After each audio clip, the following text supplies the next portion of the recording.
100 SUVs, 10,000 supporters, that's Brij Bhushan Sharan Singh celebrating his legal win. On 27th May, a Delhi court officially accepted the police's closure report in the sexual harassment case filed by a minor wrestler against the former Wrestling Federation of India chief.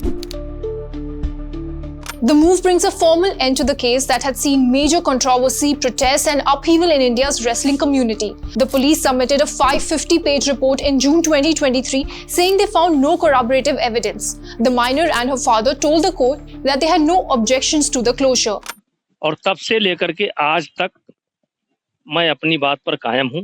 In 2023, some of India's biggest wrestling stars, Olympic medalist Sakshi Malik, Bajrang Punia and world champion Vinesh Fogart sat on the streets demanding justice. They alleged Brij Bhushan molested and groped female athletes, including touching their breasts, talking and inappropriate touching during training. 7 wrestlers, including the minor, came forward. हमसे junior लड़कियां अपना career दांव पे लगा के, अपनी जान दांव पे लगा के यहाँ बैठी है।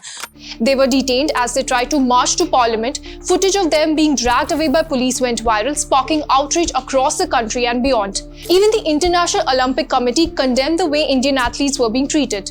They demanded an independent and fair inquiry into the allegations. Singh, a powerful former BJP MP and ex-Wrestling Federation chief, called the charges politically motivated, but the pressure worked. He was removed from his post as WFI president. Though one case is now closed, 6 other women wrestlers are still fighting for justice. Singh continues to face trial in a separate sexual harassment and stalking case. The protests didn't just shake Indian sport, they seem to have sparked a political shift too.